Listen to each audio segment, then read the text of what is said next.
to decide does not only boil down to daring to decide does not only, yes, some people are like that. Yes, Pauline, thank you for sharing that. Some people are like that. They don't want to share what they know.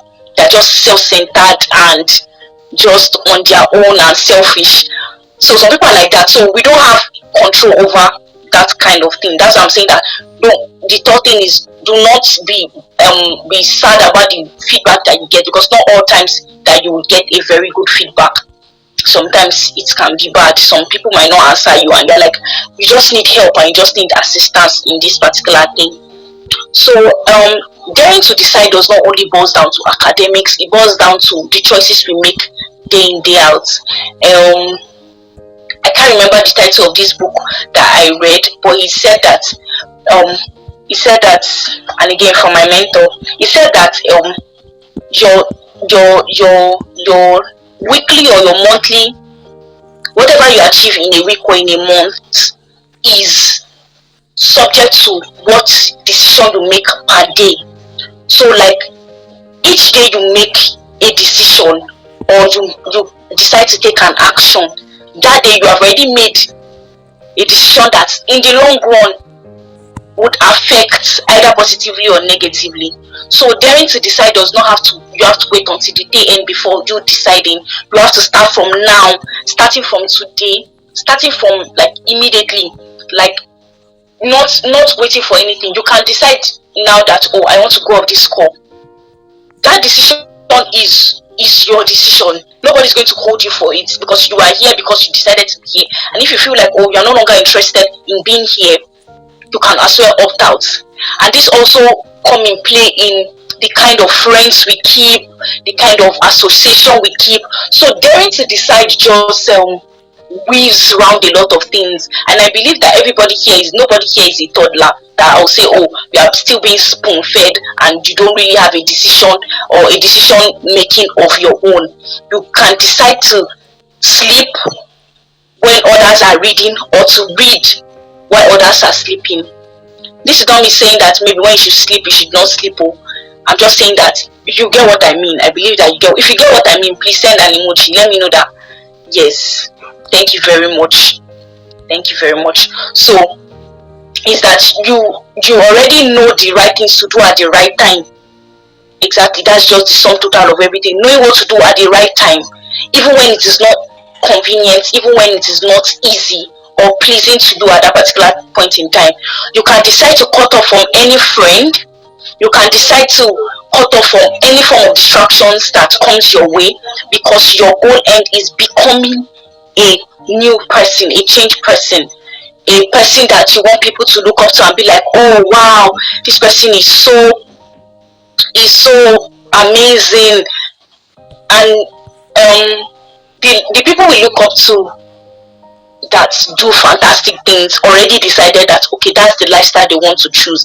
So the Bible says that while men slept, the enemy came and sowed tears. It means that there are times that you need to do something that it is very important for you to do at that particular point in time, but you are not doing it. So you are sleeping, you are in your slumber, and at that particular point in time, the enemy comes to sow tears.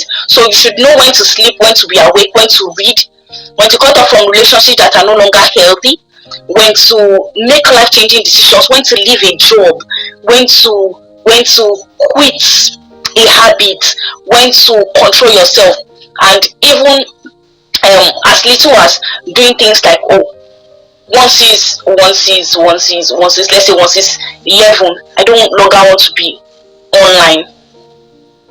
Like, you don't owe it to anybody to be on to not, how am I going to say it? You don't owe it to maybe you are someone that is battling with let's say phone addiction, and to cut off that addiction again, you need to decide. So this topic on daring to decide boils down on so many things. I can keep on going and going, because the decisions we make are just the entirety of life in itself.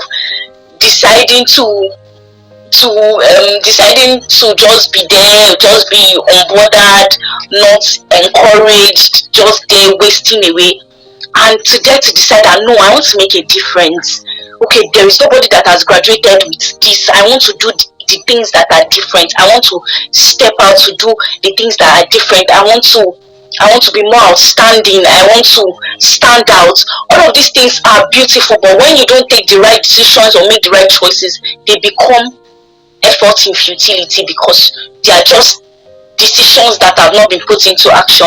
And I would like to go back to the acronym of DARE that I already established, where I said D is to decide, to make a choice. A is to act or take a step. R is to resist fear, doubt, or any form of hesitation.